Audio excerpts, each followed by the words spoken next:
पूज्यपाद जगद्गुरु श्रीमद शंकराचार्य यांची 2500वी जयंती या वर्षी म्हणजे 1994 मध्ये संपूर्ण भारतभर साजरी होत आहे. अशा या विश्ववंद्य जगद्गुरु शंकराचार्यांना साष्टांग दंडवत करून अंतःकरणात शुद्ध भावाचं स्थान देणारे जगद्गुरु तुकाराम महाराज हे होत. म्हणूनच तुकोबाराय म्हणतात, तुका करी प्रणिपात दंडवत आचार्या. संत तुकाराम महाराजांच्या या भावनेचा परामर्श घेणार अभंग संकीर्तन आपण आज वारकरी संप्रदायातील एक मान्यवर कीर्तनकार हरिभक्त परायण श्री नामदेव महाराज पठाडे यांच्या रसाळ वाणीतून ऐकणार आहोत. जगद्गुरु श्री शंकराचार्य यांनी हिंदू धर्म तत्वज्ञानाचं भांडार जनसामान्यांसाठी खुलं केलं. त्यांच्या अलौकिक आणि अद्भुत जीवन कार्याला कीर्तन रूपी सेवेनं वाहिलेली ही आदरांजली.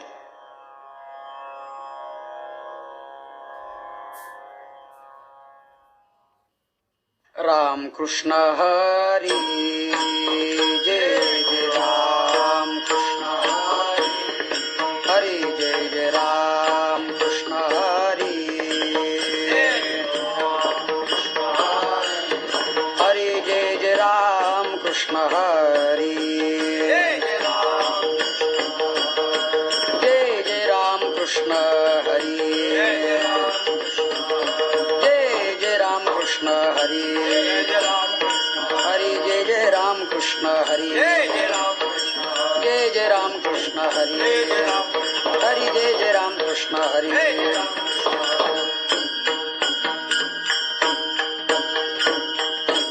रूप पाहता लोचनी सुख झाले ओ साजनी. रूप पाहता लोचनी सुख झाले ओ साजनी. तो हा विठ्ठल बरवा विठ्ठल बरवा. तो हा विठ्ठल बरवा. तो हा माधव बरवा. तो हा माधव बरवा. तो हा माधव बरवा. तो हा विठ्ठल बरवा. तो हा माधव बरवा. तो हा माधव बरवा. तो हा माधव बरवा. बहुता सुकृताची जोडी म्हणून विठ्ठली आवडी.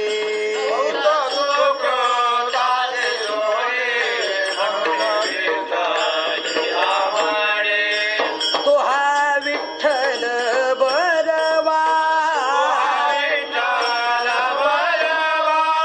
तो हा विठ्ठल बरवा. तो हा माधव बरवा. तो हा माधव बरवा. तो हा माधव बरवा. तो हा विठ्ठल बरवा. तो हा माधव बरवा. तो हा माधव बरवा. तो हा माधव बरवा. सर्व सुखाचे आगर बापर खुमा देवीवर. सर्व सुखाचे आगर बापर खुमा देवीवर. तो हा विठ्ठल बरवा.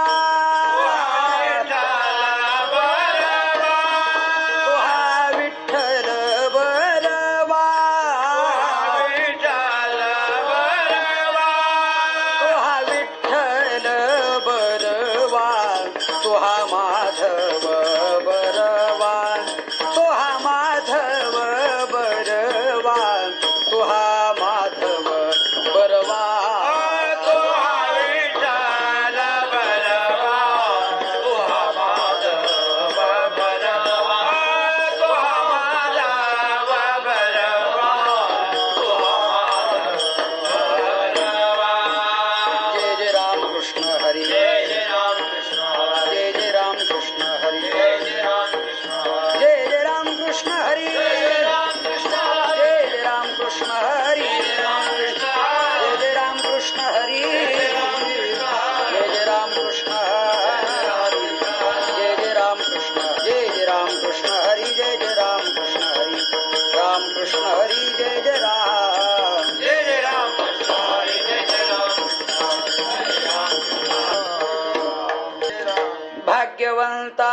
हेचे काम भाग्यवंता हेचे काम भाग्यवंता हेचे काम भाग्यवंता हेचे काम मापे नाम वैखरी मापे नाम वैखरी मापे नाम वैखरी मापे नाम वैखरी मापे नाम वैखरी मापे नाम वैखरी आनंदाची पुष्टी अंगी आनंदाचे पुष्टे अंगी आनंदाची पुष्टी अंगी आनंदाचे पुष्टे अंगी श्रोते संगे उद्धरते श्रोते संगे उद्धरते श्रोते संगे उद्धरते श्रोते संगे उद्धरते श्रोते संगे उद्धरते श्रोते संगे उद्धरते पिकले तया खाणे किती पिकले तया खाणे किती पिकले तया खाणे किती पिकले तया खाणे किती पंगतीसे सुकाळ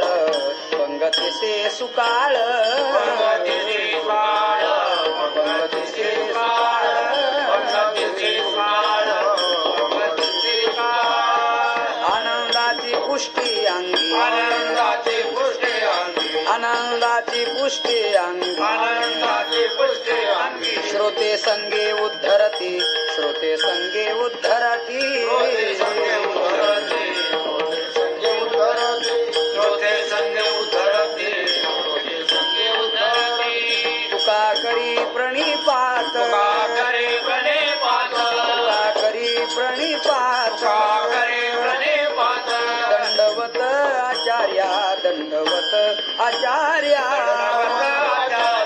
दंडवत आचार्य दंडवत आचार्य दंडवत आचार्य आनंदाची पुष्टी अंगी आनंदाची पुष्टी अंगी आनंदाची पुष्टी आनंदाची अंगी पुष्टी अंगी श्रोते संगे उद्धरती श्रोते संगे उद्धरती श्रोते संगे उद्धरते श्रोते संगे उद्धरती श्रोते संगे उद्धरते श्रोते संगे उद्धरती ढोबार कुमाई पार कुमार जय जय ढोबार कुमाई ढोबार कुमाई पार कुमार ढोबार कुमाई पार कुमार ढोबार कुमाई पार कुमार ढोबार कुमाई पार कुमार ढोबार कुमाई ढोबार कुमाई जय जय ढोबार कुमाई भाग्यवंता हेच काम भाग्यवंता हेच काम भाग्यवंता हेची काम काम भाग्यवंता हेची काम हेच काम भाग्यवंता हेच काम भाग्यवंता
उद्धरती श्रोते संगी श्रोते संगी उद्धरती श्रोते संगी उद्धरते आनंदाचे पुष्टी लागे आनंदाचे पुष्टी लागे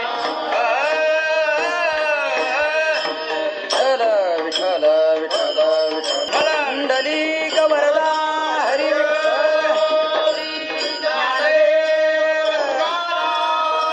पंढरीनाथ महाराज की विठ्ठल विठ्ठल विठ्ठल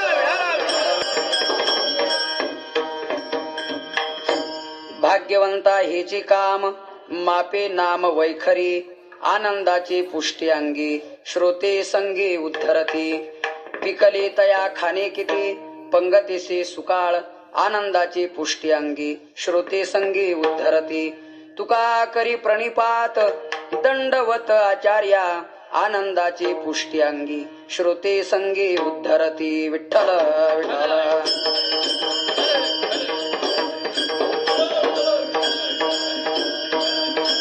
पुंडलिक वरदा श्री ज्ञानदेव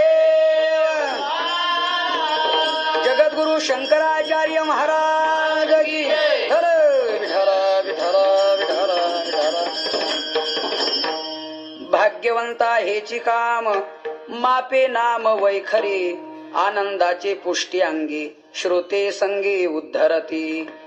प्रस्तुत कीर्तनरूपी सेवेकरिता निवडलेला अभंग जगद्गुरु श्री संत तुकाराम महाराज यांचा असून अभंगातील प्रतिपाद्य विषय असा आहे.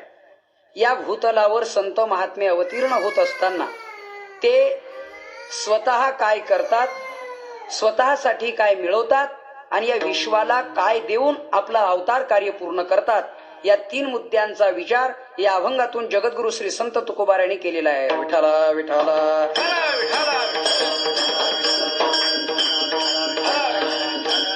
काय माझी वाणी मानेल संतासी, काय माझी वाणी मानेल संतासी, रंजाऊ चित्तासी आपुलिया,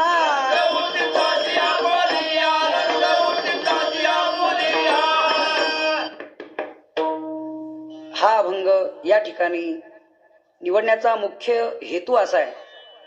पूज्यपाद जगद्गुरु शंकराचार्य महाराज यांच्या जयंतीला या वर्षी 25 वर्ष पूर्ण होत असल्याने त्यांना एक महत्वाची ही सेवा समर्पण व्हावी आणि त्यांचं चरित्र आपल्या सर्वांपर्यंत या निमित्ताने पोहोचवावं अशा उद्देशाने या ठिकाणी या अभंगावरती आपण सेवा करणार आहोत. विठ्ठला विठ्ठला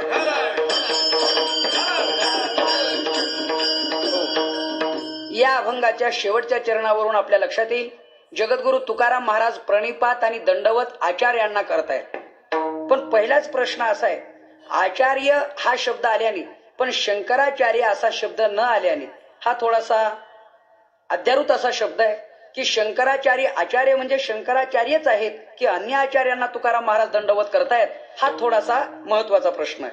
तर तुकाराम महाराजांच्या वर्णनात शंकराचार्य असा शब्द नसला तरीही शंकराचार्यच आहे हे निश्चित सत्य आहे. कशावरून म्हणाल तर त्याचं थोडक्यात युक्तिवादाने वर्णन सांगतो. आपल्या वाचण्यात, ऐकण्यात आणि बोलण्यात राम हा शब्द जेव्हा जेव्हा येतो तेव्हा तेव्हा आपल्या डोळ्यापुढे राम कोणता येतो सर्वांना माहिती आहे. परशुराम येतो की बलराम येतो? नाही, आपल्या सर्वांच्या समोर येतो अयोध्याधीश प्रभू रामचंद्र. राम शब्द उच्चारला की आपल्या डोळ्यापुढे जसे श्रीरामच उभे राहतात, हे जसं आहे तसं आचार्य शब्द उच्चारला की दुसरे तिसरे कोणी नसून शंकराचार्यच आहेत, हा पहिला अर्थ. दुसरा अर्थ असा आहे, जगद्गुरु तुकाराम महाराज भगवान परमात्म्याशी बोलताना संत नसणाऱ्यांना मी संतही म्हणत नाही तर महाराज अशा आचार्यांना दंडवत कसे करतील, हा महत्वाचा प्रश्न आहे. दंडवत घालण्याकरता समान योग्यतेचे असावे, आपल्यापेक्षा पूज्य असावेत, वंदनीय असावेत, तरच जगद्गुरु तुकाराम महाराज दंडवत घालतील. तुकाराम महाराजांनी एकदा देवाला सांगितलं, देवा तुम्ही संतांची नावं सांगितली पण ती संतांची जी नावं आहेत ती माझ्या परीक्षेत जर उतरली नसतील तर त्या असंतांना मी संत म्हणणार नाही. मग तुमचा अवमान केल्याने कदाचित तुम्हाला राग येईल आणि त्यामुळे तुम्हाला माझं काही वाईट करावं अशी बुद्धी होईल. तर मी तुम्हाला सांगून ठेवतो की तुम्हाला या रागापोटी क्रोधापोटी माझं जे वाईट करायचं असेल ते करा, पण तुमच्या दडपणाने मी असंतांना संत म्हणणार नाही. आपल्याला व्यवहार चांगला माहितीये. पक्षश्रेष्ठींचा आदेश देखील सर्वांना मानावा लागतो. इथे विश्वश्रेष्ठींचा आदेश आहे. हा एका पक्षश्रेष्ठींचा नव्हे, एका सामान्याचा नव्हे, विश्वश्रेष्ठींचा आदेश आहे, भगवंताचा आदेश आहे. पण तुकाराम महाराज म्हणतायत, करीशिते देवा करी माझे सुखे, परी मी त्याशी मुखे न म्हणे संत.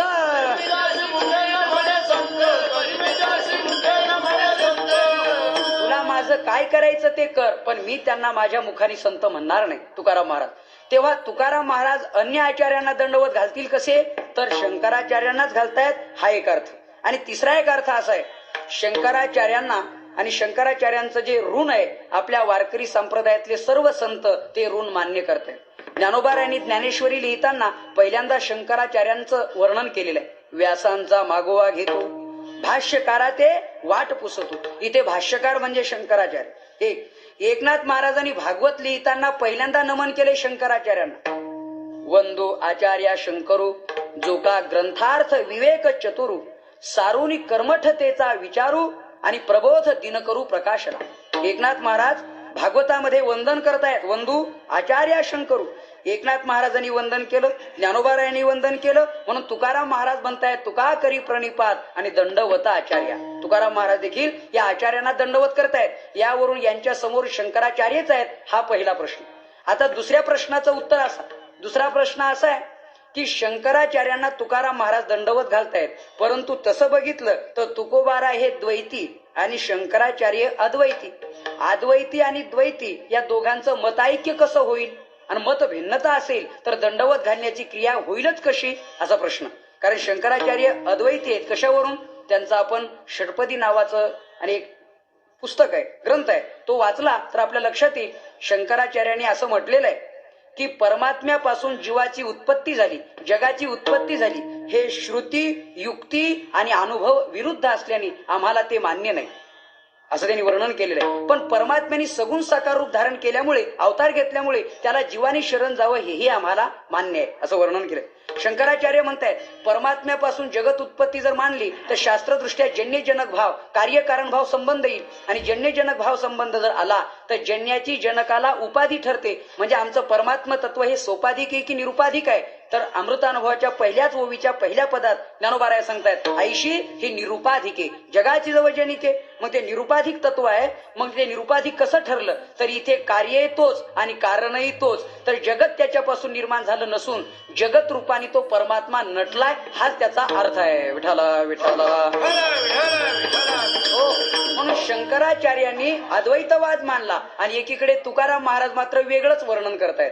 तुकाराम महाराजांच्या बोलण्यात द्वैतवाद येतो. ते म्हणतायत, नको ब्रह्मज्ञान आत्मस्थिती भाव, मी भक्त तू देव ऐसे करी, ऐसे करी, मी भक्त तू देव ऐसे करी.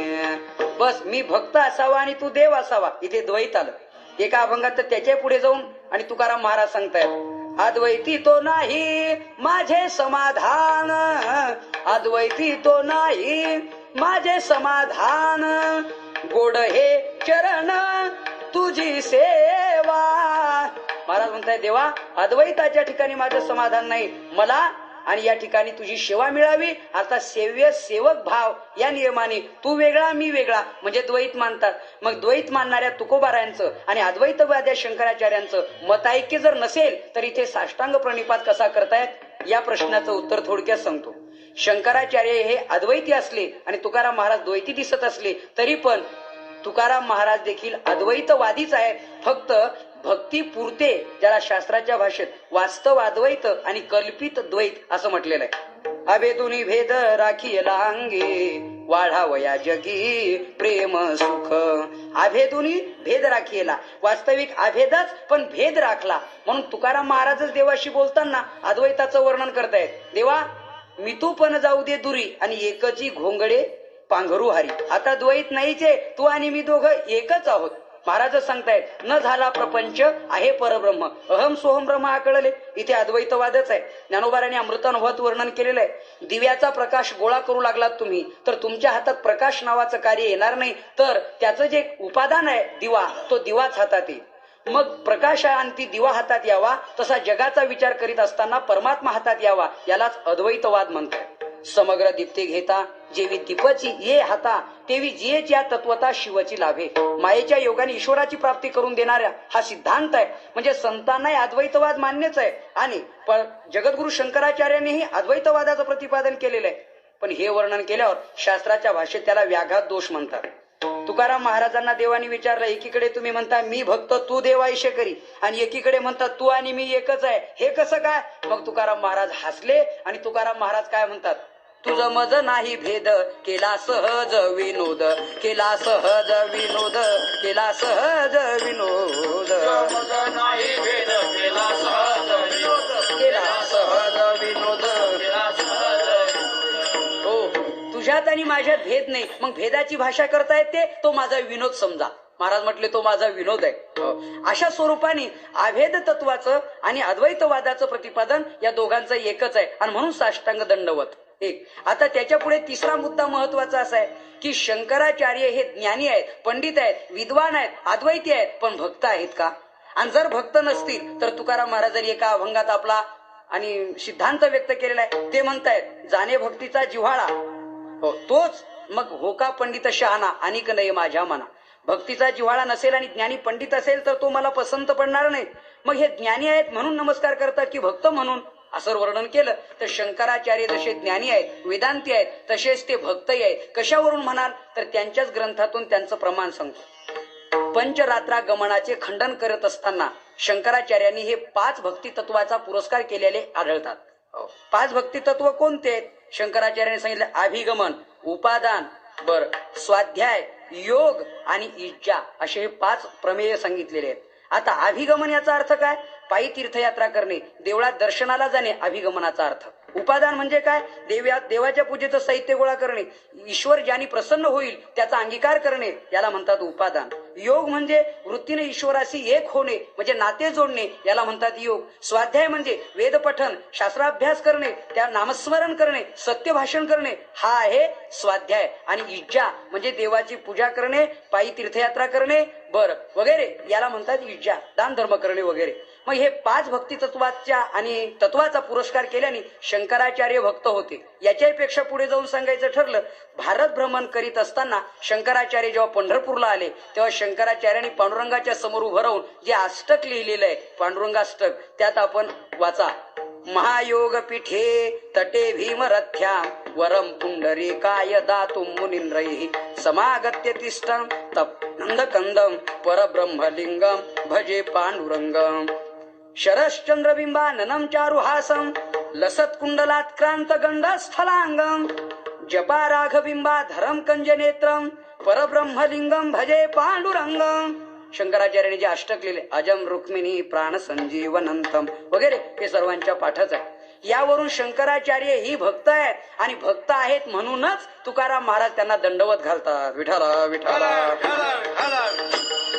हो, याही पेक्षा वेगळं आगळं जर वर्णन करायचं ठरलं तर भक्त तर आहेत, उपासक आहेत, पण योगायोगाने पांडुरंग परमात्म्याचे तुकोबाराही उपासक आहेत आणि शंकराचार्य पांडुरंग परमात्म्याचेच उपासक आहेत. म्हणून हा एक समेष्टी योग त्यामध्ये आलेला आहे आणि म्हणून दंडवत घातलेला आहे. आता अजून एक महत्वाची गोष्ट आहे दुसरी. दंडवत घालत असताना जगद्गुरु तुकोबाराय, जगद्गुरु शंकराचार्यांना दंडवत घालतायत. इथे जगद्गुरूंनी जगद्गुरूला घातलेला दंडवत आहे. हा एक योगायोग जमून आलेला आहे. तुम्ही म्हणाल गुरु, सद्गुरु आणि जगद्गुरु यातला फरक सांगतो. गुरु गुरु शब्दाची व्याख्या काय? आपण नेहमी गुरु असा शब्द वापरतो, पण गुरु नेमकं काय? गुरु या शब्दाची व्याख्या अशी आहे की वर्णन करीत असताना असं म्हटलंय, गुरु सामान्य अर्थाने शब्द आलेला आहे. ज्यांच्याकडून जो आपण गुण घेतो, जे आपण शिकतो, त्यांना आपण गुरु असं म्हणावं. मग या सर्व विश्वाला गुरु मानावं, कारण त्यांच्याकडून काही शिकण्याजोगं आहे. आपण भागवत वाचा आणि एकनाथ महाराजांनी दत्तात्रेय परमात्म्याचं वर्णन केलेलं आहे. दत्तात्रेयाने गुरु किती केले? कोणी सांगेल? 24 केलेले आहे. 24 गुरूंची नावं काय ती सांगायची ठरली तर अवघड प्रश्न आहे, पण 24 केले हे नक्की आहे. मग दत्तात्रेय परमात्म्यांना विचारलं 24 कशाला केले हो? त्याला दत्त भगवान म्हणतात. 24 केले नव्हे, हे फक्त त्रोटकांची यादी आहे. तसं मी या सर्व जगाला विश्वाला गुरु मानलेलं आहे. जो जो जयाचा घेतला गुण, तो तो म्या गुरु केला जाण. गुरुशी आले अपारपण, जग संपूर्ण गुरु दिसे. हे संपूर्ण मला जगत गुरु दिसतंय. मग ते जडसृष्टीतील असेल, जीवसृष्टीतील असेल, ईशसृष्टीतील असेल, पण प्रत्येक जण माझा गुरु आहे. आणि म्हणून त्यांनी पहिल्यांदा पृथ्वीला गुरु मानलेलं आहे. ते म्हणले कशावरून पृथ्वीला गुरु मानलं? मग त्यांनी वर्णन केलेलं आहे की पृथ्वी दाहे करून जाळिली, नांगर घालून फाळिली, लाथवरी तोडिली, तोडिली झोडिली पै भूते. तो अपराध न मानून क्षिती, सवेची भूता ते प्रसन्न होती. तेथेची उगवून नाना संपत्ती, तृप्ती देत भूता ते. पृथ्वी नांगरली जाते काय, वखरली जाते काय. आता कोकण विभागामध्ये भाताचं ते अवन भात तयार करण्यासाठी रोप, त्यासाठी अगोदर ते जाळावं लागतं काय, नंतर पायाने त्याचा गाळ तयार व्हावा त्याकरता तुडवावं लागतं काय. शौच विधी कर्म आपण पृथ्वीवर आटोपतो. पृथ्वी कधी नाराज नाही, कधी रागावली नाही. वास्तविक सकाळी उठल्या उठल्या आपण म्हणायचं असतं, समुद्र वसनी देवी, पर्वत स्तन मंडली, विष्णू पत्नी नमस्तुभ्यम पादस्पर्शम क्षमस्वमी. हे देवी माते जगदंबे, विष्णूची तू पत्नी आहे, समुद्र तुझं वस्त्र आहे आणि हे पर्वत हे तुझे स्तन आहे. तुला माझा नमस्कार असो, पादस्पर्शम क्षमस्वमी. मी आता तुला सकाळी पायाचा स्पर्श करतोय, तुम्हाला क्षमा कर असं म्हणावं, ते म्हटलं जात नाही. म्हणून या पृथ्वीतच धन तयार होतं, म्हणजे द्रव्य, आणि ते आपल्या घरादाराचा प्रश्न भागून मार्केटला विकायला नेता येतं. यावरून पृथ्वीत क्षमया धरित्री, क्षमा नावाचा गुण आहे. म्हणून दत्तात्रेयाने तिला गुरु केलं. एका किड्याला गुरु केलं. किडा तो असा आहे, खाली एक दोरा चिटकवतो, वर एक, दोन्ही बाजूनी दोन, आणि त्याच्या भोवती फिरून घर तयार करतो. त्याच्यात खेळतो कुठपर्यंत, इच्छा असेपर्यंत. इच्छा संपली की उलटा फिरतो, ते घर गिळून घेतो आणि एकटाच उरतो.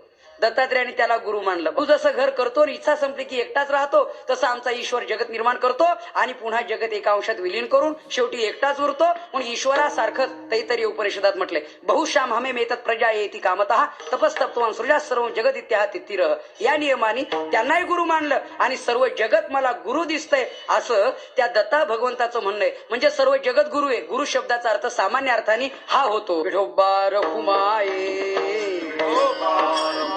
जय जय विठोबा रखुमाये, जय जय विठोबा रखुमाये, जय जय विठोबा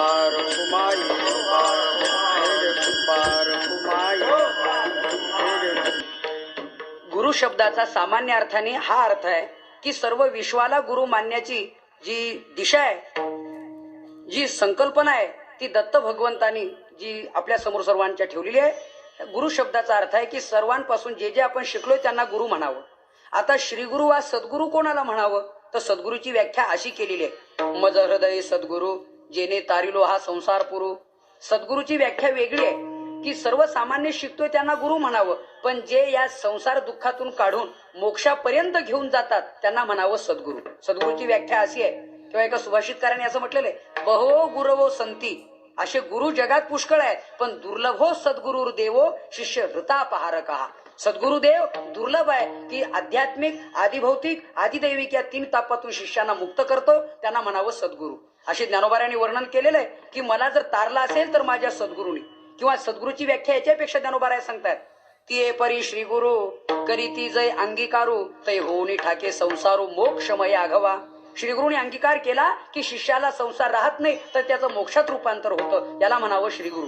ते झाले गुरु, हे श्रीगुरु वा सद्गुरु. आता जगद्गुरु. जगद्गुरूची व्याख्या काय, तर जगाकरता अवतीर्ण होतात, जगाकरता जीवन जगतात आणि जगाचा उद्धार करतात, त्यांना म्हणावं जगद्गुरु. विठ्ठला विठ्ठला. अशा जगद्गुरूची यादी जर म्हटलं तर 3 आपल्या डोळ्यापुढे आहे. पहिले जगद्गुरु आहेत भगवान गोपाल कृष्ण. वसुदेव सुतम देवम कंस चाणूर मर्दनम देवकी परमानंदम कृष्णम वंदे जगद्गुरुम. जगद्गुरुम कृष्णम वंदे. त्यांना जगाचे गुरु का म्हटलं, ज्ञानोबाराय त्याचं वर्णन करतायत.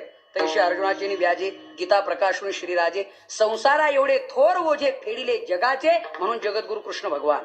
बर, दुसरे जगद्गुरु शंकराचार्य, कारण जगाकरता विश्वाकरता जगले, विश्वाचा उद्धार करण्याचं ज्ञान ठेवून गेले, याचा अर्थ जगद्गुरु. आणि तुकोबाराय जगद्गुरु तुका अवतार नाम याचा. म्हणून जगद्गुरूंनी जगद्गुरूला केलेलं दंडवत, घातलेलं दंडवत, या अभंगात हे योगायोग हा जमून आलेला आहे. तुकाराम महाराज या अभंगाच्या शेवटच्या चरणात ते वर्णन करतायत. तू का करी प्रणिपात, तू का करी प्रणिपात, तू का करी प्रणिपात, तू का करी प्रणिपात. गावात आचार्या दंड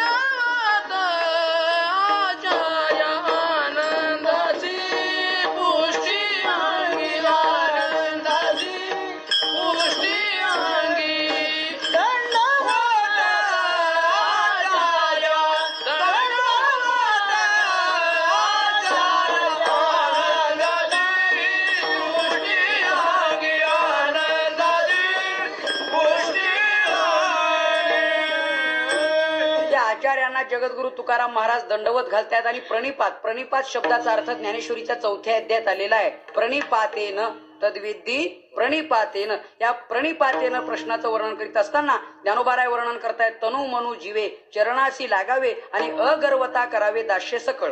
तनानी मनानी आणि त्यांच्या पायाला लागावं, त्यांच्या म्हणण्याप्रमाणे दास्य सेवक आणि सेवा करावी आणि गर्वरहित सेवा करावी, ही याला म्हणतात प्रणिपात. आणि दंडवत शब्दाचा अर्थ असा आहे, दंडवत दंडापरी काही उरी नुरावी. दंडवत शब्दाचा अर्थ असा आहे, हातात घेतलेली काठी जमिनीवर टाकल्यानंतर कोणत्याही भागाला राखून ती पडत नाही, पूर्णत्वाने जशी जमिनीवर टेकते त्याप्रमाणे संतांच्या समोर साष्टांगतेनं आपल्या पूर्ण अंगाने टेकावं, याला म्हणतात दंडवत. ज्ञानोबा ज्ञानेश्वरी दंडवताची व्याख्या सांगतायत. लिंग का प्रतिमा दिठे देखत खेव किरीटी आणि पडिली का काठी नुरेची जैशी. एकदा पडलेली काठी कोणत्याही अंगाने उरत नाही, पूर्णत्वाने टेकते, तसं संतांच्या समोर पूर्ण अंगाने टेकावं, याला म्हणतात दंडवत. दंडवत साष्टांग शब्दाचा अर्थ फक्त शब्दात नको, तुकोबारायांनी वास्तवात आणला. तुकोबारायांचेच काही अभंग आहेत संतांबद्दल. तुकाराम महाराज म्हणतायत, येती वार करी वाट पाहतो तोवरी, वाट पाहतो तोवरी, घालोनिया दंडवत पुसेन निरोपाची मात, पुसेन निरोपाची मात, पुसेन निरोपाची मात, निरोपाची माता पूजना निरोपाची माता, निरोपाची माता पूजना निरोपाची माता. घालोन या दंडवत पुशेन निरोपाची मात. वारकऱ्यांबद्दल संतांबद्दल तुकोबारायांच्या ठिकाणी असणारा आदर या अभंगातून व्यक्त होतो. महाराज म्हणतायत, ते येता क्षणीच मी त्यांना दंडवत घालतो. म्हणून या अभंगाचं शेवटचं चरण असं आहे, तुका करी प्रणिपात दंडवत आचार्या. ज्या आचार्यांना म्हणजे शंकराचार्यांना तुकोबाराय दंडवत घालतायत, त्या आचार्यांची योग्यता चरित्र रूपाने आपण काही वेळात पाहणार आहोत. ती अशी, शंकराचार्य हे कुठे जन्मले, कसे वगैरे याबद्दलची प्रस्तावना अशी आहे की शंकराचार्यांचं चरित्र अलौकिक आहे. कालडी नावाचं गाव आणि आलमाई नदीच्या परिसरात केरळ प्रांतामध्ये एक कालडी नावाचं गाव आहे, केरळ प्रांतामध्ये. आणि तिथे दोघं पती पत्नी, त्यांचं नाव शिवगुरु आणि त्यांच्या मातेचं नाव आहे विशिष्टा देवी, असं आईचं आणि वडिलांची नाव आहे. यांच्या पोटी शंकराचार्यांचा जन्म झाला, पण तो देखील अलौकिक स्वरूपाने. त्यांना वृद्धाप्यकालापर्यंत पुत्र संतान नव्हतं. दोघांनी भगवान शंकराची तपश्चर्या करायची ठरवली. 1 वर्ष फक्त कंदमुळं पाला भक्षण करून, काही दिवस नंतर पिंडीवरचं फक्त तीर्थप्राशन करून, नंतर हवेचं प्राशन करून अशी घोर तपश्चर्या केली आणि भगवान शंकर प्रसन्न झाले. सांगा काय मागायचं ते मागा. सांगितलं एकच आहे, आयुष्यमान आणि सर्व लक्षण संपन्न असा पुत्र हो. त्यांनी सांगितले हे 2 मिळणार नाहीत, एक तर आयुष्यवान मिळेल तर ज्ञानवान नाही, ज्ञानवान मिळेल आयुष्यवान नाही, काय पाहिजे बोला. त्यांनी सांगितलं ज्ञानवान द्या, आयुष्य कमी असलं तरी चालेल, कारण आयुष्याने माणसाची प्रसिद्धी नाही, ज्ञानाने माणसाची आणि प्रसिद्धी आहे किंवा ते कार्य आहे. सांगितलं ठीक आहे आणि त्यांना वर दिला. हे घरी आले.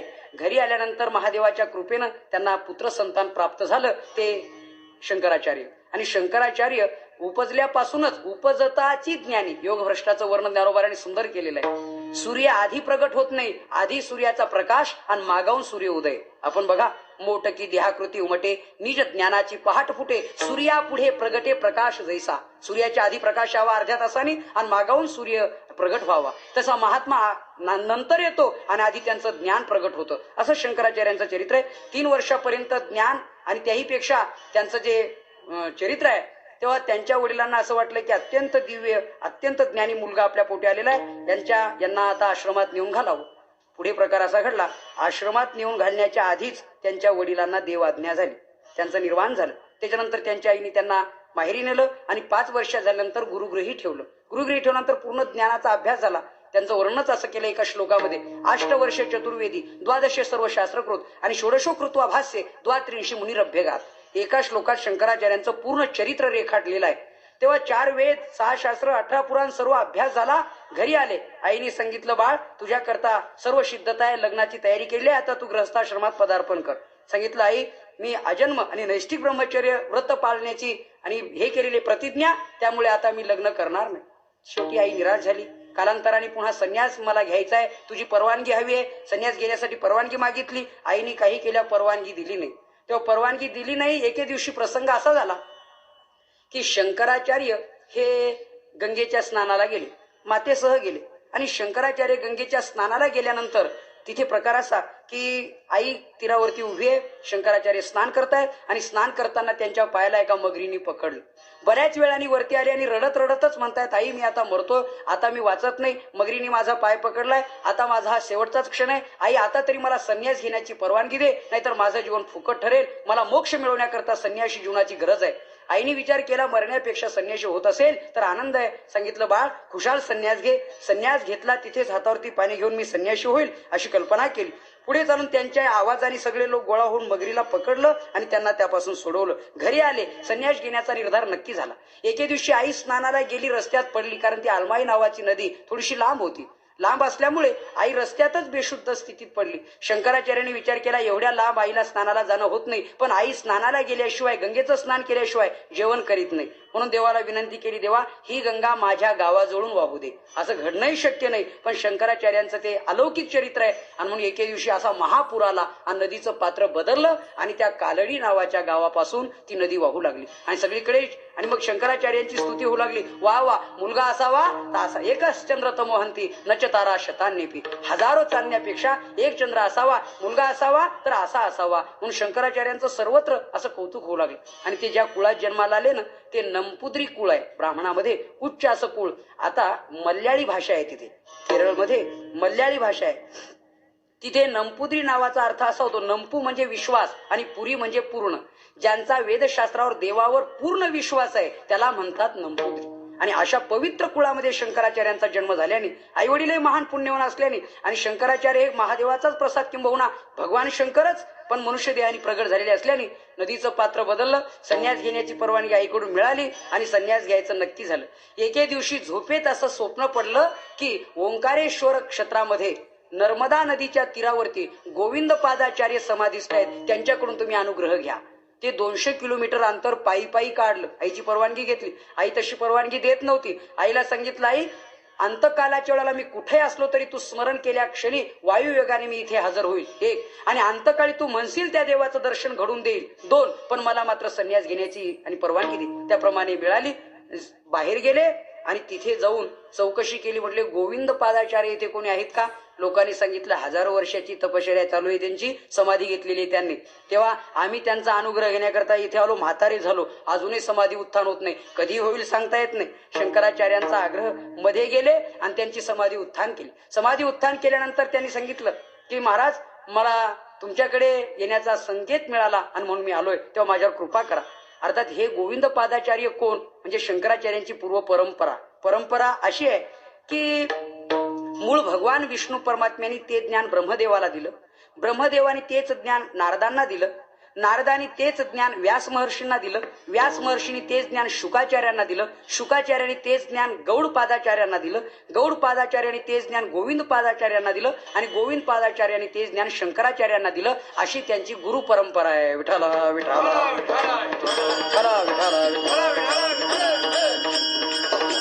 हो, त्यांची प्रसन्नता आणि करून घेतली. त्यानंतर त्यांनी ज्ञान दिलं. अर्थात वेदाचा अभ्यास झाला, शास्त्राचा झाला, उपनिषदाचा झाला. त्यातलं एक तत्व सांगतो. त्यांनी सांगितलं आपल्या गोविंद पादाचार्यांनी, सर्व जग पूजा करताय, पण आपण पूजा वेगळ्या आगळ्या स्वरूपाची जाणून समजून करायची आहे. परा अपरा पूजेचे असे 2 प्रकार आलेले आहेत. म्हणले कशी काय? आता आपण पूजा करताना आपल्या सर्वांना माहितीच आहे, पहिल्यांदा अक्षता घ्यायच्या आणि त्या देवतेचं नाव घेऊन त्या समर्पण करायच्या, म्हणजे आवाहनार्थम अक्षताम समर्पयामि, आवाहन करणे.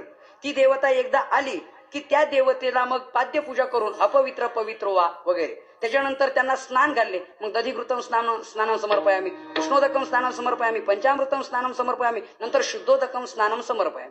त्यानंतर त्यांना बसण्याकरता आसन द्यायचं. नंतर वस्त्रम समर्पयामि, पुष्पम समर्पयामि. त्यानंतर त्याच्या पुढे नैवेद्यम प्रतिगृह्यता, नैवेद्य अर्पण करायचा आणि दीपम दर्शयामि, धूपम दर्शयामि वगैरे. आणि त्याच्याही पुढे जर काही उपचार कमी असतील तर त्या जागी अक्षताची नियुक्ती करणे. सकल उपचारार्थे अक्षताम समर्पयामि, अक्षता समर्पण. हा झाला पूजेचा प्रकार. पण शंकराचार्यांना गोविंद स्वामी सांगतायत, याच पूजेत आपण थांबायचं नाही. का? कारण बरेच विद्यार्थी असे आहेत, 10-10, 5-5 शिक्षक मरून जातात तरी गडी पहिलीच. तशी आपली पूजा चालू आहे, पण आपण तिथे जाऊ, याच्यापेक्षा वेगळा देव आहे असं जाणून घ्यायला आपण तयारच नाही. मग तिथे गोविंद आणि स्वामी सांगतायत त्यांना पूर्णशा वाहनम कुत्र सर्वाधारस्य चाशनम स्वच्छस्य पाद्यम अर्थंच शुद्ध शाचमनम कुतः हे श्लोक सांगितलेले आहे. अरे ज्याला बोलवायचंय तो तिथून इथपर्यंत जर तोच आहे, बोलवणार कोणाला आणि कुठून कुठे. बर, ज्याला बसायला आसन द्यायचे सर्वाधारस्य, या सर्व विश्वाला ज्याचा आधार आहे त्याला तुझ्या पाटाचा आणि चौरंगाचा आधार पाहिजे नाही. शुद्ध जो शुद्धच आहे त्याला आचमन करून शुद्ध करण्याची गरज आहे, त्याला पाद्यपूजेची गरज आहे नाही. ही त्याच्या पलीकडची पूजा आहे. पण त्याच्या पुढे ऐकून ठेवा, तिथपर्यंत जाईपर्यंत हीच पूजा करीत जावी आणि तिथे पोहोचल्यानंतर त्या पूजेवर आपण आरूढ व्हावं, हा त्याच्यातला अर्थ आहे. हे ज्ञान सर्व दिलं आणि एके दिवशी परिपक्वता पाहण्यासाठी गोविंद पादाचार्यांनी समाधी लावली. समाधी लावल्यावर नदीला पूर आला आणि पूर आल्यानंतर समाधीद्वारात पाणी जाऊ लागले. सर्व शिष्य चिंतेत पडले, आता काय करावं. तेवढ्यात शंकराचार्यांनी एक भांडं आणलं, मातीचं तिथे ठेवलं. पूर्ण पाणी तिथे जायचं आणि थांबायचं, पण मात्र समाधी ओली सुद्धा झाली नाही. मग प्रगट झाले, आशीर्वाद दिला त्यांना, कल्याण हो. नंतर त्यांनी सांगितलं मला समाधी घ्यायला परवानगी द्या. म्हटले समाधी मिळणार नाही. आणि शंकराचार्यांच्या चरित्रात असा एक मुद्दा आहे, सर्व भविष्यकारांनी त्यांची कुंडली बघितली आणि त्यांच्या कुंडलीमधलं एक वर्म सांगितलं होतं मातेला की 8व्या वर्षी यांना मृत्यूयोग आहे, 16व्या वर्षी वयाच्या मृत्यूयोग आहे आणि 32व्या वर्षी मृत्यूयोग आहे. मग विनंती केल्यानंतर सांगितलं वयाच्या 8व्या वर्षाचा मृत्यूयोग ईशकृपेनं टळेल, वयाच्या 16व्या वर्षाचा जो मृत्यूयोग आहे तो संत कृपेनं टळेल, पण 32व्या वर्षाचा मृत्यूयोग मात्र टळणार नाही, असं त्यांनी त्यावेळेस सांगून ठेवलं होतं. ठीक आहे, समाधी घ्यायची नाही सांगितलं, इथून पुढे काशीला जा.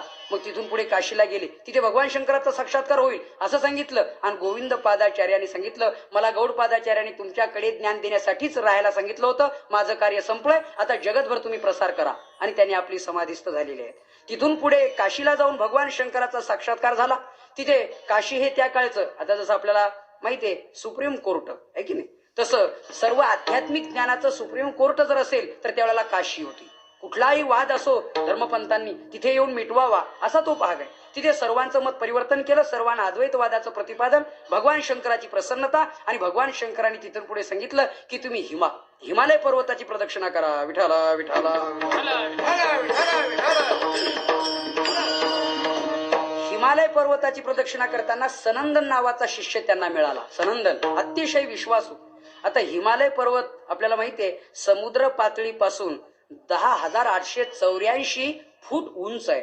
तितका प्रवास उंच करायचा. गंगोत्री यमुनोत्रीचं टोक तर त्याहीपेक्षा 12,000 असं काहीतरी सांगितलेलं आहे. इतकं उंच टोक आहे. तिथपर्यंत करीत करीत करीत जोशी मठावरती गेले, गौरी कुंडावरती गेले. गौरी कुंडावर गेल्यानंतर तिथून पुढचा प्रवास करीत असताना अलकनंदेच्या तीरावरती शिष्यांना अभ्यास सांगत असताना एके दिवशी अशी गोष्ट घडली की जरा सनंदनाचा जास्त आदर करीत होते शंकराचार्य, तर बाकीच्या शिष्यांना जरा ते जड जायचं. असं आहे, चांगलं करणाऱ्यांना चांगलं म्हणणं देखील बाकीच्यांना खपत नाही, असा एक स्वभाव आहे प्रत्येकाचा. यांचाच नाव गौरव, यांचाच गौरव, यांचाच गौरव, आम्ही शिष्य नाहीत का, आमचं वर्णन कधी केलं जात नाही. शंकराचार्यांना अंतर्ज्ञानाने कळलं, म्हणून यांना अलकनंदेच्या पलीकडे जाऊ दिलं. सनंदन नावाच्या विद्यार्थ्यांना पलीकडे गेले ते पुलावरून लांबून असे आणि एकदम हाक मारली, सनंदन लवकरात लवकर धावून ये. म्हटल्यानंतर त्यांनी विचार केला गुरु संकटात आहेत, आपण याच क्षणी गेलं पाहिजे. पुलाचा विचार न करताना खूप विशाल असं नदीपात्र आणि अति वेग, त्या वेगातून परत यायचं ठरवलं. मग बाकीचे शिष्य हसू लागले, डोक्याचा तपास दिसत नाही, आता सनंदन वाहून जाणार, मरणार, बरं आजपासून हे गेले म्हणजे आपलाच नंबर आहे असं वाटू लागलं. करता करता असा प्रकार झाला की ते जिथे जिथे त्या अलकनंदेच्या पाण्यावर पाय ठेवायचे तिथे तिथे त्यांच्या पायाखाली कमळ उगवायचं आणि त्या कमळावर पाय ठेवून अलीकडे आले. तेव्हापासून शंकराचार्यांनी त्यांचं नाव पद्मपादाचार्य ठेवलं. जे पद्मपादाचार्य आहेत हे सनंदन नावाचे शिष्य. तिथून पुढे गेले, पुढे एक तीर्थ लागलं, त्याला व्यास तीर्थ म्हणतात. हिमालय पर्वताबद्दलचं हे वर्णन आहे. व्यास तीर्थावरती गेले. व्यास तीर्थाला एकीकडे गणपतीचं मंदिर आहे, एकीकडे सरस्वतीचं मंदिर आहे, मध्ये व्यास मंदिर आहे. आणि तिथला कथाभाग असा आहे की तिथेच बसून व्यासांनी 1.25 लाख श्लोक महाभारत लिहिलं. त्याच ठिकाणी उपनिषद, त्याच ठिकाणी गीता वगैरे हे सर्व काही ग्रंथ तिथे लिहिले. आणि व्यासांचा चरित्र भाग असा आहे, व्यास महर्षीने 1.25 लाख श्लोकाचं महाभारत तयार केलं, पण त्यांना लेखक कोणी सापडत नव्हतं. त्या लेखक कोण असावा ब्रह्मदेवाची प्रार्थना केली. ब्रह्मदेव आले, त्यांनी सांगितलं तुम्हाला चांगला लेखक देतो गणपती बाप्पा. म्हणले ठीक आहे. गणपती बाप्पा आले, म्हणले मला काम पाहिजे, म्हणले मला ही लिखाण करणारा लेखक पाहिजे मुनिमजी. ठीक आहे, ते दोघांचं जमलं, पण म्हटले एका अटीवर. कोणत्या? माझा लिहिण्याचा वेग इतका आहे की तुम्ही असं कराल नाही तर तर थोडं थांबून टाइमपास करून मला बसायला इतका वेळ नाही. माझी लेखणी बंद न पडली पाहिजे. पुढचा श्लोक, मागचा श्लोक लिहिला की पुढचा श्लोक लिहिण्याच्या आत दुसरा श्लोक सांगितला गेला पाहिजे. ठीक आहे. व्यासांनी विचार केला. व्यासांच्या ठिकाणी काय कमी होती? नमोस्तु ते व्यास विशाल बुद्धे. विशाल याचा अर्थ कळला आपल्याला. व्यास, वि अधिक आस बरोबर व्यास. वि म्हणजे विशाल, आस म्हणजे बुद्धी. ज्याची विशाल बुद्धी आहे त्यांना म्हणावं व्यास. व्यास महर्षींनी सांगितलं मला तुमची आठ मान्य आहे, पण आता माझी एक आठ तुम्हाला मान्य करावी लागेल. कोणती? जो श्लोक तुम्ही लिहाल तो अगोदर त्याचा अर्थ डोक्यात आणायचा आणि मग लिहायचा. आता त्या श्लोकाचा अर्थ असा होता की तो फक्त शुकाचार्यांना आणि व्यास महर्षींना ज्ञात होता. त्याच्यात पुन्हा 1.25 श्लोकात 8,000 श्लोक कूट प्रश्न होते. कूट प्रश्न कळतं ना आपल्याला? कळतं. ठीक आहे. कूट प्रश्न शब्दाचा अर्थ असा आहे की ज्याचा सरळ अर्थ जमत नाही, शास्त्राने अर्थ लावावा लागतो, त्याला म्हणतात कूट प्रश्न. उदाहरण म्हणून एक श्लोक सांगतो आपलं. एकाने सांगितलं एकादशाम विशेषण कर्तव्यम द्वय भोजनम रात्रो जागरण कृत्वा दिवोच्या हरी कीर्तनम. हा झाला कूट श्लोक. म्हणजे काय? त्यांनी सांगितलं एकादशीचं विशेष महत्व मी सांगतो. म्हणले काय? द्वय भोजनम एकादशाम विशेषण, म्हणजे एकादशीच्या दिवशी 2 वेळा जेवण करणं हे त्याचं वैशिष्ट्य आहे. आता पटतं ना तुम्हाला? लोक म्हणले तुमचं डोकं फिरलंय, अहो 2 वेळा खाणं ही काय एकादशी आहे का? कुठून काढला सिद्धांत? मग दुसऱ्या कवीने त्याचं उत्तरार्ध लिहिलं, ही 2 भोजनं कोणती? रात्रौ जागरणम कृत्वा दिवोच हरी कीर्तनम यश्य द्वय भोजनम एकादशाम विशेषेण. विठाला विठाला विठाला विठाला विठाला.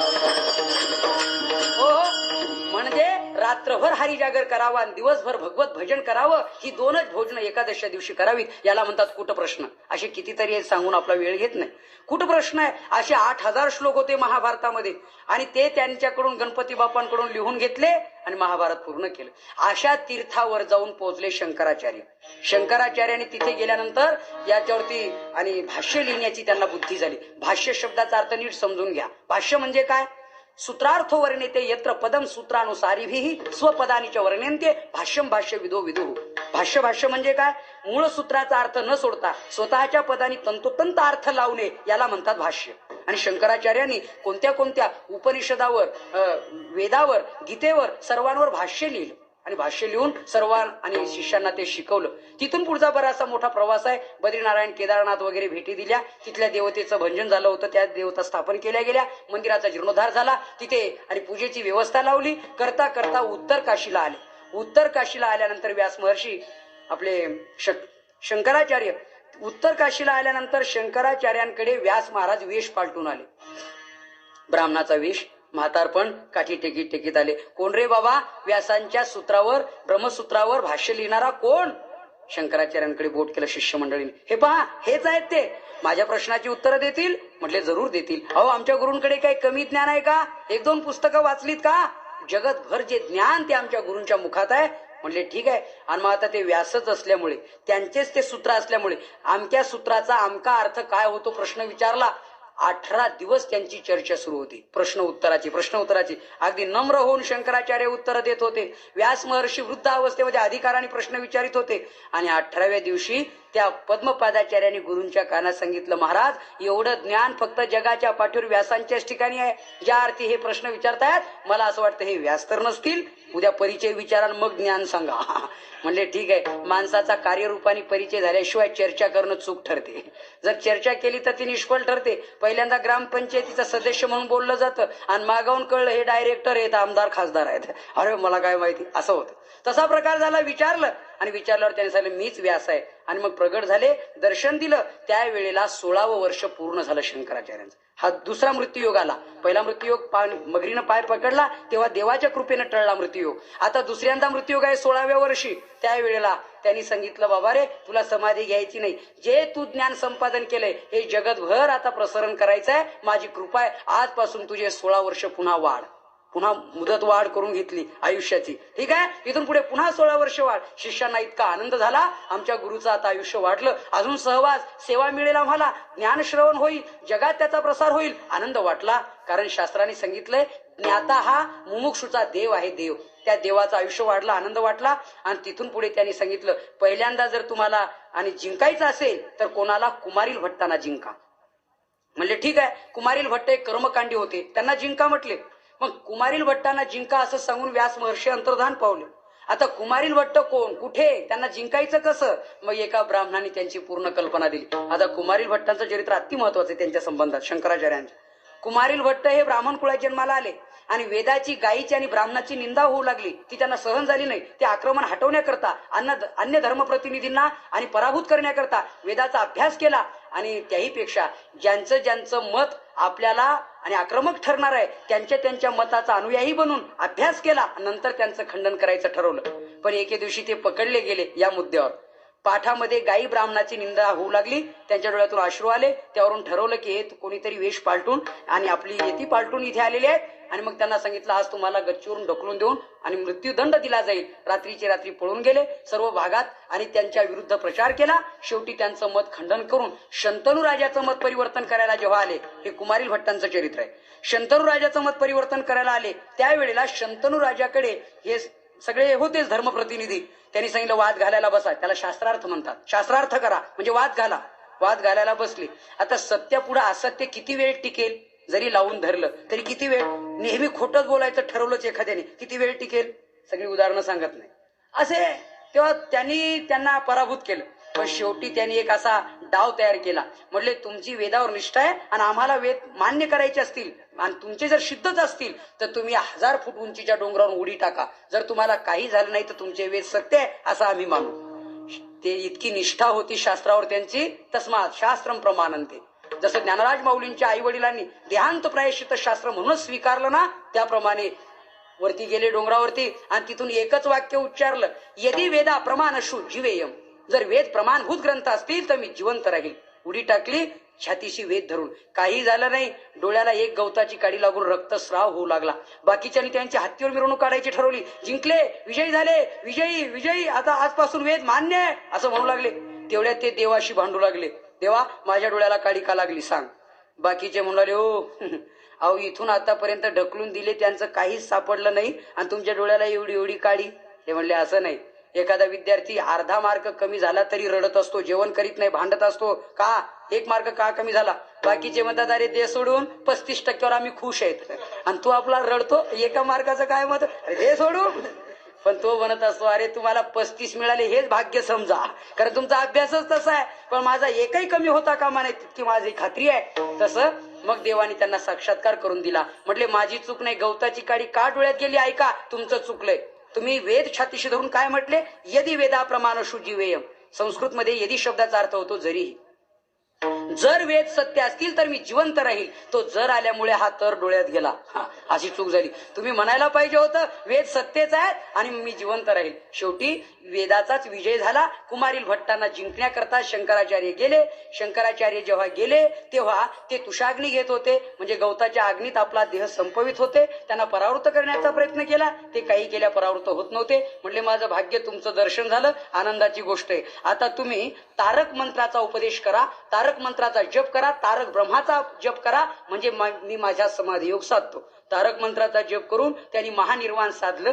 त्यांनी सांगितलं जाता जाता मंडन मिश्राचं खंडन करा म्हणजे तुमचं काम झालं. मला जिंकल्याप्रमाणे आहे. म्हणले ठीक आहे. मंडन मिश्र माहिष्पती राज्यात राहत होते, अतिशय वेदांती. त्यांच्याकडे गेले तेव्हा त्यांचं वर्णन महिलांना विचारलं. म्हणले मंडन मिश्राचं घर कुठे. त्यांनी सांगितलं बसल्या बसल्या स्वतः प्रमाणम परत प्रमाणम गिरांगणा यत्र गिरं गिरंती द्वारस्थ निडांत नसन निरुद्धा जाने हितम मंडनम पंडितौकहा. ते घर मंडन मिश्राचं आहे. ज्याच्या दारावरती पोपट आणि त्याची मैना बसली असेल, वेदातील चर्चा करीत असतील, वेद स्वतः प्रमाणभूत आहेत की अन्य प्रमाणाची त्यांना जरुरी आहे असं ज्याच्या दारावरचे पक्षी विचारित असतील, ते घर मंडन मिश्राचं आहे. गेले त्यावेळेला मंडन मिश्र घरात वडिलांच्या नावाने श्राद्ध करीत होते. श्राद्ध हातावरती पाणी घेतलं होतं. दारं सर्व बंद केली होती. फक्त ब्राह्मण बुवा आणि मंडन मिश्र कर्मकांडी असल्यामुळे त्यांनी हातावरती पाणी घेतलं आणि मंत्र चालू होता. काय चालू होता, आक्रोधने शौच परे सततम ब्रह्मचारी भीही भयाच भवद्भीच मयाच श्राद्ध कर्मणी. श्राद्धाचे मंत्र आहे. मी क्रोध स्थिर रहित आहे अशा स्वरूपात माझं आणि श्राद्ध कर्म वडिलांना पोहोचो. शेवटी त्यांच्या ठिकाणी सूक्ष्म वेशात गेले आणि सूक्ष्म वेशात जाऊन त्यांना ते कर्म बंद पाडलं. राग वाढवला. नंतर त्यांचा वाद झाला, शास्त्रार्थ झाला. त्यांची पत्नी ही पूर्वीची सरस्वती देवीच होती आणि शापामुळे ती यांची पत्नी झाली. ती तिथे बसली, दोघांच्या गळ्यात माळा घातल्या. शेवटी मंडन मिश्र हारले, मंडन मिश्राच्या पत्नीलाही जिंकलं आणि विजयी झाले सर्व जगाच्या बाजूने. मग शंकराचार्यांनी एक कार्य केलं, सर्व शिष्यांना घेऊन जगतभर यात्रा केली, हस्तामलकाला बोलतं केलं वगैरे. आईच्या अंत्ययात्रेला हजर झाले, त्यांना देवाचं दर्शन करून निजधामाला पाठवलं आणि शेवटी भारताच्या 4 दिशेला 4 आश्रम स्थापन केले. 4 वेदाचं ते रक्षण झालं आणि तिथून धर्माचा प्रसार प्रचार आणि धर्मावरचे आक्रमण हटवण्याचं काम केलं. त्या शंकराचार्यांना 2500 वर्ष या वर्षी पूर्ण झाल्यामुळे एक प्रकारची आपण श्रद्धांजली मानवंदना म्हणून या स्वरूपाची या पुष्पसेवेनं त्यांची आपण पूजा करणार आहोत. ज्ञानेश्वर माऊली, ज्ञानराज माऊली, तुकाराम, ज्ञानेश्वर माऊली.